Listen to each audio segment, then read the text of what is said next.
አባታችን አቡነ ኪሮስ በረከታቸው ለሁላችን ትድረስ።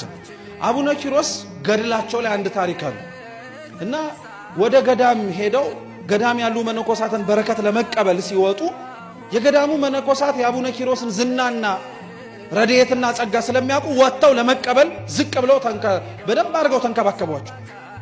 እናስገባዎት በአት ሰተና ሳረፎት በፍጹም እኔ መቃብር ቤት ውስጥ ነኝ ማድረው። አረ ተው ተባሉ። አረ አይሆንም። አይ በቃ እውነቱን እንንገሩት፣ መቃብር ቤት ውስጥ የታመመ ሌላ መነኩሴ አለ። ከ10 ዓመቱ በላይ ነው። ከመታመሙ የተነሳ ደግሞ ይሸታል። ስለዚህ ተውተው እና አቡነ ኪሮስ በጣም ገረማቸው።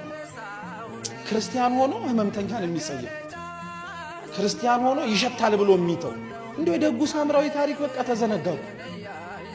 ቁስል ማበስ፣ ማጽናናት፣ የታመሙትን በስጋም በነፍስም በአይምሮን መጎብኘት በጣም አርገን እኮ ዘንግተ ነው።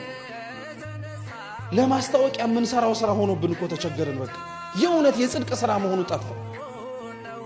አይ አስገቡኝ እና የሚገርማችሁ በሩን ከፍተውት እነሱ እንኳን አልገቡም፣ ተጸይፈው ማለት ነው።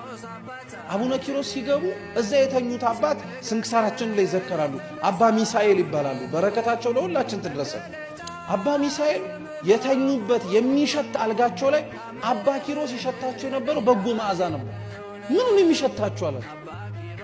ከዛ በኋላ ወደ ቤቱ ዘለቅ ብለው ሲገቡ በራስጌና በግርጌያቸው በተኙበት የህመም አልጋቸው ላይ ሚካኤልና ገብርኤል ክንፋቸውን እየጋረዱ እኔ ልሸፍናቸው ይሏቸው ነበር እና ይህን ህመማቸውን አንድም ቀን አባ ሚሳኤል አግሮምርመውበት አያውቁ። አንድም ቀን ይራቅልኝ ብለው አያውቁ። ህመም መታገስ ራሱ የሰማዕትነት ምልክት እንደሆነ ያውቋት። አቡነ ኪሮስም ተመሳሳይ ናቸው። በነገራችን ላይ የቅዱሳንን ገድል የምንናገረው የእነሱን ስራ አርያና ፍኖትም እንድንከተል። አቡነ ኪሮስም ተመሳሳይ ናቸው።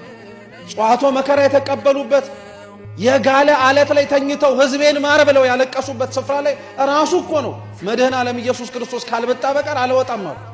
ለቅዱስ ገብርኤል እንኳን እኮ አስቸግረዋል አቡነ ኪሮስ። ኧረ በፍጹም ነው ያሉት።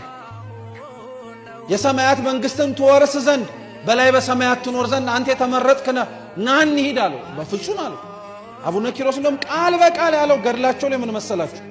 ክርስቶስን በመከራ ከሚመስለው ሰውነቴ በላይ በሰማያት የምታወርሰኝ ምን መንግስት ነው? የህመምን የታገሰ ሰውነት ራሱ የመንግስተ ሰማያትን ያክል ክብር ያለው ነው ማለት ነው።